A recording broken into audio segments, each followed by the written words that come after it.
Parabola, ये आज का हमारा जो टॉपिक है कोनिक सेक्शन का। लास्ट क्लास में हम लोगों ने सर्किल के ऊपर डिस्कशन किया था। आज हमारा कोनिक सेक्शन का सेकंड पार्ट है पैराबोला। ठीक, सबसे पहले हम लोग जानते हैं कि पैराबोला कैसे ट्रेस होता है, कैसे पैराबोला बनता है। जैसे मान लीजिए कि ये कोई लाइन है, ये एक फिक्स लाइन, और ये मान लेते हैं कोई एक फिक्स पॉइंट। ठीक, अब हम क्या करें, कोई एक ऐसा कर्व ट्रेस करें जिसकी डिस्टेंस जो है इस फिक्स पॉइंट से और इस फिक्स लाइन से हमेशा सेम है। मान लीजिए एक कर्व ट्रेस किया है ऐसे, और जब ये कर्व हम ट्रेस कर रहे हैं तो यहाँ से जैसे ये पॉइंट मान लिया ये P1, ये पॉइंट P2, ये पॉइंट P3, ये पॉइंट P4। भाई प्रॉपर नहीं बना इसलिए डिस्टेंस कम लग रहा है।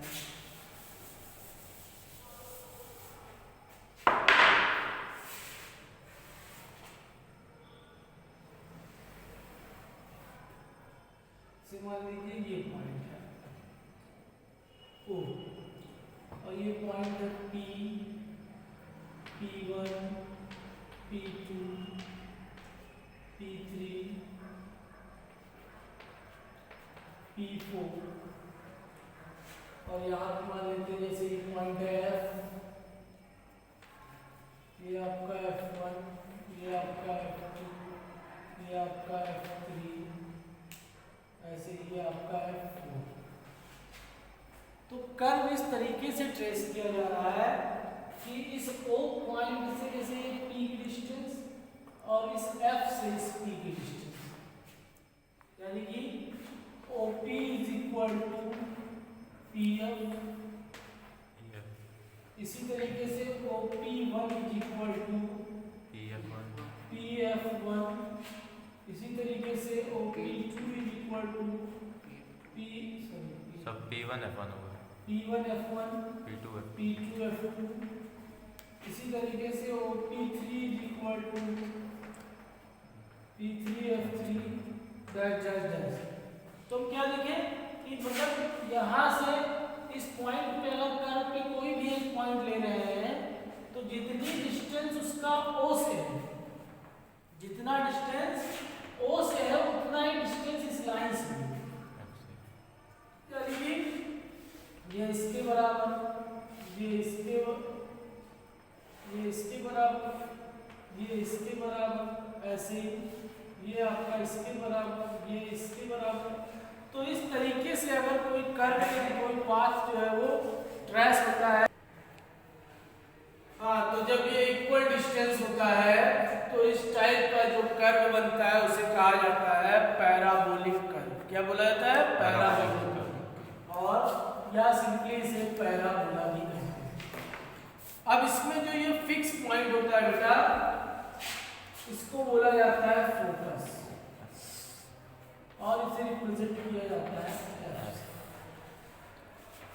और ये जो फिक्स लाइन होती है इसे बोला जाता है डायरेक्ट्रिक्स। ठीक, तो ये आपका डायरेक्ट्रिक्स और ये फिक्स पॉइंट, जो फिक्स लाइन है ये डायरेक्ट्रिक्स है, जो फिक्स पॉइंट है ये फोकस है। इसके अलावा जो ये पॉइंट होता है जो एक्सिस पे कट करता है, पैराबोला का जो कॉर्नर पॉइंट होता है जो एक्सिस पे कट करता है, इसे बोलते हैं वर्टेक्स। ठीक है, और ये एक्सिस जो होता है ये बोला जाता है axis of parabola.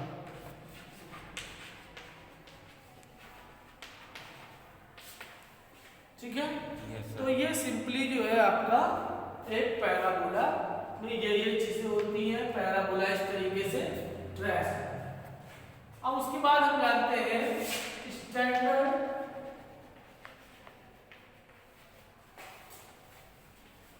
Equation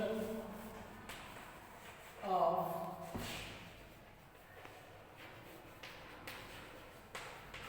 parabola. देखिए इसके स्टैंडर्ड इक्वेशन जो होते हैं, एक इक्वेशन होता है y इक्वल टू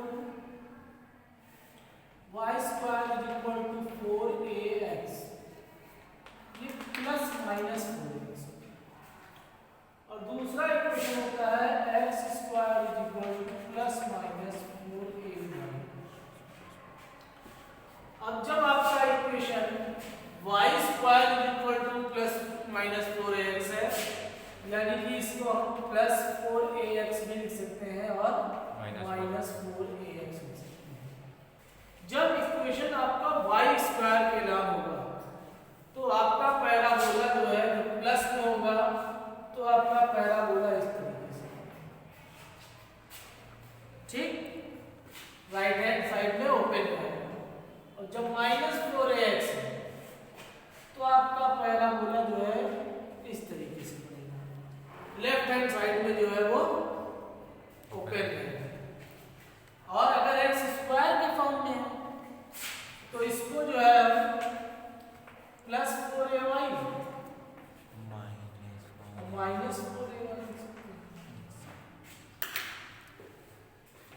तो इसमें अगर प्लस 4ay है तो पैराबोला ऐसे बनेगा अपवर्ड, और अगर माइनस 4ay है तो पैराबोला ऐसे बनेगा डाउनवर्ड। तो इक्वेशन से डिसाइड किया जाएगा कि पैराबोला किस तरीके से बनेगा। अगर इक्वेशन आपका y स्क्वायर है तो पैराबोला जो है x एक्सिस के अलॉन्ग बनेगा, इसका एक्सिस ऑफ पैराबोला क्या होगा, x एक्सिस होगा, और अगर प्लस में है तो राइट हैंड साइड में ओपन होगा, और अगर माइनस में है तो लेफ्ट हैंड साइड में ओपन होगा, ठीक। और अगर आपका पैराबोला x स्क्वायर के फॉर्म में है तो इसका एक्सिस ऑफ पैराबोला जो होगा वो y एक्सिस होगा, ठीक। और अगर प्लस 4ay है तो अपवर्ड पैराबोला बनेगा, और माइनस 4ay है तो डाउनवर्ड पैराबोला बनेगा। ये बेसिक चीजें हो गई पैराबोला की जो इक्वेशन से रिलेट करती है। इक्वेशन से ही हमें पता चल जाता है कि पैराबोला जो है आप x एक्सिस के अलॉन्ग होगा या y एक्सिस के अलॉन्ग होगा। अगर x एक्सिस के अलॉन्ग है तो y स्क्वायर के फॉर्म में इक्वेशन होगा, अगर y एक्सिस के अलॉन्ग है तो x स्क्वायर के अलॉन्ग इक्वेशन होगा। प्लस में है y स्क्वायर में तो राइट हैंड ओपन बनेगा, माइनस में है तो लेफ्ट हैंड ओपन बनेगा। x स्क्वायर में प्लस में है तो अपवर्ड पैराबोला बनेगा, और माइनस में है तो डाउनवर्ड पैराबोला बनेगा। अब हम लोग जानते हैं लैटिस वेक्टर।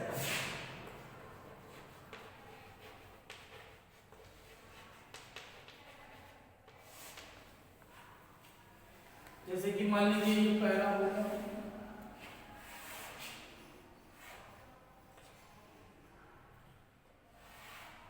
ये आपका डायरेक्ट्रिक्स है, ये मान लीजिए फोकस पॉइंट है, ये वर्टेक्स है, और ये आपका जो है डायरेक्ट्रिक्स। तो लैटिस रेक्टम क्या होता है कि फोकस से आप एक परपेंडिकुलर लाइन ड्रा कीजिए और वो पैराबोला को दोनों साइड में कट करें। जैसे मान लीजिए फोकस है, यहाँ से हमने एक लाइन ड्रा किया परपेंडिकुलर लाइन x एक्सिस के, तो ये पैराबोला को यहाँ A और B पॉइंट पे कट करेगा। तो ये लाइन AB जो हो जाएगी ये आपका लैटिस रेक्टम क्या होता है, लैटिस रेक्टम। अब जैसे मान लीजिए कोई जनरल इक्वेशन है y square equal to 4ax, तो इस लैटिस रेक्टम की जो लेंथ होगी, length of latus rectum l is equal to 4a के बराबर है, ठीक है। Yes sir. ये होता है आपका लैटिस रेक्टम। लैटिस रेक्टम क्या होता है कि फोकस से आप एक लाइन ड्रा कीजिए जो पैराबोला को दोनों साइड में कट करता है, तो इस पूरी लाइन को कहा जाता है लैटिस रेक्टम, और इसका लेंथ जो होता है वो हमेशा 4a के बराबर होता है। ठीक है। Yes, sir. अब देखिए यहाँ मैं आपको एक छोटा सा टेबल बता रहा हूँ, इसके बेसिस पे आप जो है इक्वेशन के अकॉर्डिंग जो है कुछ चीजें इवैल्यूएट कर सकते हैं। जैसे अगर इक्वेशन ऑफ पैराबोला जो है y square is equal to plus minus 4ax, तो आपका फोकस पॉइंट जो हो जाएगा वो प्लस माइनस a कॉमा 0 होगा। मतलब ये जो फोकस है इसका कोऑर्डिनेट जो होगा वो हमेशा plus minus a comma 0। Equation of directrix जो होगा x is equal to plus minus a। ठीक, इसके अलावा length of latus rectum L is equal to 4a। Vertex का जो कोऑर्डिनेट होगा वो 0 कॉमा 0 और पैराबोलिक एक्सिस जो होगा इसमें x एक्सिस। ठीक इसी तरीके से अगर इक्वेशन आपका x square is equal to plus minus 4ay, ठीक, तो उस केस में फोकस जो है 0 comma plus minus a। Equation of directrix जो होगा y is equal to plus minus a। Length of latus rectum ये आपका सेम होगा L is equal to 4। Vertex जो होगा वो 0 0 होगा और पैराबोलिक एक्सिस जो हो जाएगा वो Y axis. इसे पैराबोलिक एक्सिस को सिमेट्री भी कहते हैं, एक्सिस ऑफ सिमेट्री। क्या कहते हैं? Axis of symmetry. Axis of symmetry. मतलब ये वाला आपका जो है एक्स एक्सिस के सिमेट्रिकल माना जाता है और ये वाला जो है वो वाई एक्सिस के सिमेट्रिकल माना जाता है। ठीक, अब इसमें जो इक्वेशन ऑफ डायरेक्ट्रिक्स है, यहाँ ध्यान दीजिए, ये इक्वेशन ऑफ डायरेक्ट्रिक्स जो है अगर प्लस में है इक्वेशन तो ये माइनस में दिया जाएगा। मतलब अगर आपका equation y square is equal to plus 4ax है तो equation of direct x is equal to minus a। और अगर y square is equal to minus 4ax है तो x is equal to plus b। ऐसे ही यहाँ भी अगर प्लस में है तो y equal to minus a लिया जाएगा और अगर माइनस में है तो y equal to plus a। तो इतनी चीजें हैं जो मैंने टेबल फॉर्म में आपको बता दिया है कि क्या क्या चीजें पैराबोला में होती हैं, पैराबोला के इक्वेशन किसमें फॉर्म में होते हैं और उसमें focus, equation of directrix, length of latus rectum, vertex, parabolic axis या कहा जाए एक्सिस ऑफ सिमेट्री हम कैसे फाइंड आउट कर सकते हैं। आई बात समझ में? Yes sir. अब आइए इसके ऊपर हम लोग एग्जांपल्स देखते हैं। जैसे एग्जांपल नंबर 5, एग्जांपल नंबर 5 दिया हुआ है, find the coordinate of the focus axis of the equation of the directrix and latus rectum of the parabola y square is equal to 8x। अब y स्क्वायर के form में equation दिया हुआ है तो y स्क्वायर के form में general equation जो होता है y square is equal to 4ax, यही होता है। Yes sir. इसको हम जनरलाइज करते हैं तो y square is equal to हो जाएगा 4 × 2 × x, यानी कि a की जगह में क्या मिल गया 2 मिल गया। अब इसमें क्या क्या पूछा गया है? इसमें पूछा गया है focus,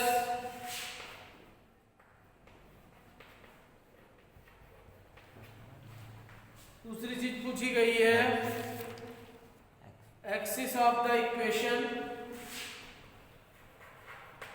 axis of the equation, किसी दूसरी चीज पूछी गई है डायरेक्ट्रिक्स। Equation of directrix. ये वही equation of directrix. Letter setup. और पूछा गया है letter setup. Letter setup.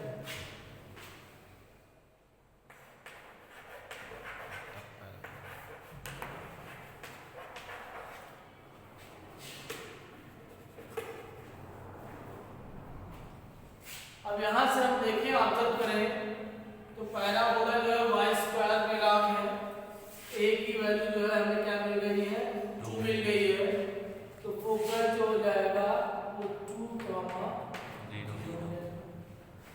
Equation of direct जो हो जाएगा एक्सिस ऑफ द इक्वेशन जो हो जाएगा वो एक्स एक्सिस हो जाएगा,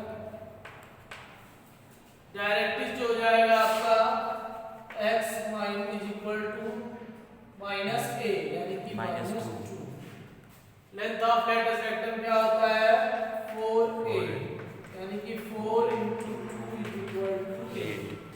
निकल है चारों चीजें। Yes sir. क्या क्या निकालना था हमें, फोकस निकालना था, एक्सिस ऑफ इक्वेशन निकालना था, इक्वेशन ऑफ डायरेक्ट्रिक्स निकालना था और लेटस रेक्टम निकालना था। इक्वेशन हमारा क्या दिया हुआ था y² = 8x।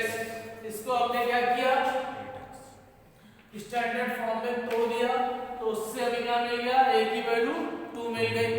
उसके बाद हमने फोकस हमारा जो होता है a, 0 यानी कि 2, 0 हो गया। y² के अलावा इक्वेशन होता है तो एक्सिस x एक्सिस होता है, तो यहाँ पे एक्सिस x एक्सिस हो गया। इक्वेशन ऑफ डायरेक्ट्रिक्स होता है x = -a, तो a की जगह यहाँ पे हमारे पास -2 था, तो इक्वेशन ऑफ डायरेक्ट्रिक्स x = -2। उसके बाद length of latus rectum 4a होता है, तो 4 × 2 यानी कि 8 आ गया। अब आइए हम लोग देखते हैं एग्जांपल नंबर 6। एग्जांपल नंबर 6 दिया हुआ है find the equation of the parabola with focus 2, 0 and directrix x = -2। क्या क्या दिया हुआ है, फोकस दिया हुआ है 2, 0 और डायरेक्ट्रिक्स दिया हुआ है x = -2। तो देखो फोकस जो होता है आपका वो क्या होता है a, 0 होता है। अब यहाँ पे हम क्या देख रहे हैं x एक्सिस पे a की वैल्यू लाई कर रही है, मतलब हमारा इक्वेशन जो होगा वो y² ± 4ax के फॉर्म में होगा। अब इक्वेशन ऑफ डायरेक्ट्रिक्स से पता चल जाएगा कि प्लस में होगा कि माइनस में होगा, तो ये माइनस में दिया हुआ है यानी कि इक्वेशन जो होगा वो प्लस में होगा। प्लस में। तो बस सिंपली क्या होगा y² = 4, a की वैल्यू 2 × x यानी कि y² = 8x। यही हो जाएगा required equation of the parabola. क्या किया गया, फोकस से हमें a की वैल्यू मिल गई और ये पता चल गया कि फोकस किस एक्सिस पे लाई कर रहा है, x एक्सिस पे लाई कर रहा है, मतलब इक्वेशन आपका y² के फॉर्म में होगा, y² ± 4ax होगा। अब प्लस होगा कि माइनस होगा ये हम डिसाइड करेंगे किससे, इक्वेशन ऑफ डायरेक्ट्रिक्स से। अगर इक्वेशन ऑफ डायरेक्ट्रिक्स आपका प्लस में दिया होता तो इक्वेशन माइनस में होता, अगर माइनस में दिया होगा तो इक्वेशन प्लस में होगा। तो यहाँ माइनस में दिया हुआ यानी कि इक्वेशन जो है वो प्लस आ जाएगा। बस सिंपली हम a की वैल्यू पुट करके इसको सिंपलीफाई कर देंगे तो y² = 8x हमारा आंसर आ जाएगा, required equation of the parabola. अब आइए हम लोग आगे बढ़ते हैं, एग्जांपल नंबर 8 देखते हैं। एग्जांपल नंबर 8 दिया हुआ है find the equation of the parabola which is symmetric about y axis and passes through the point 2, -3 और सिमेट्री क्या है इसकी x axis y axis. Symmetry जो है वो y एक्सिस के अलॉन्ग है।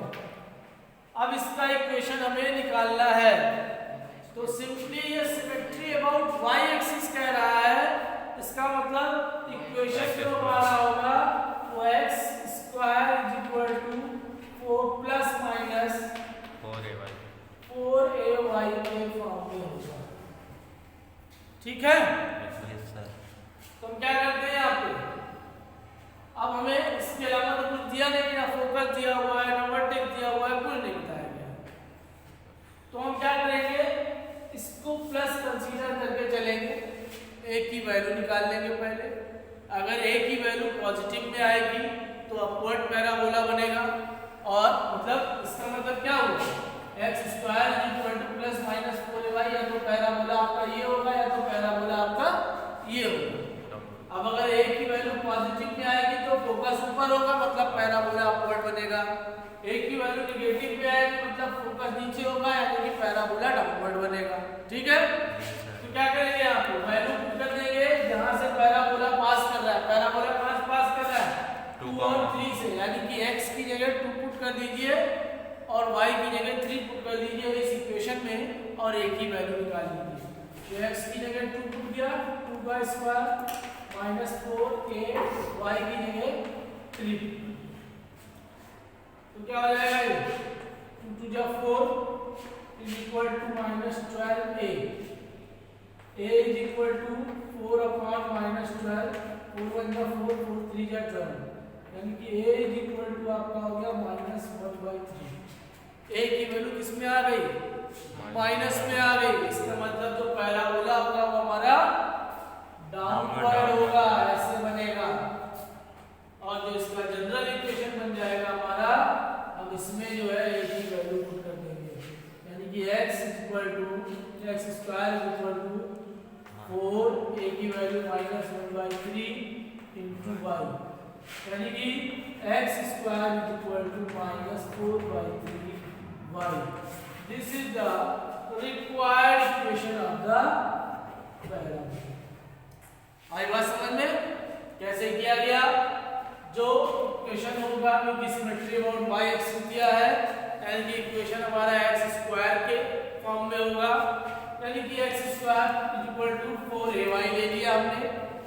कह रहा है कि पैराबोला 2, -3 पॉइंट से पास हो रहा है, तो 2, -3 पॉइंट से पास हो रहा है, इसका मतलब जो है x की जगह 2 और y की जगह -3 पुट करके हमने सॉल्व कर दिया, तो a की वैल्यू जो हमें मिल गई -1/3। अब यही a की वैल्यू जो है इक्वेशन में पुट कर देंगे, तो हमारा रिक्वायर्ड पैराबोला जो हो जाएगा वो x square is equal to -4/3 y हो जाएगा।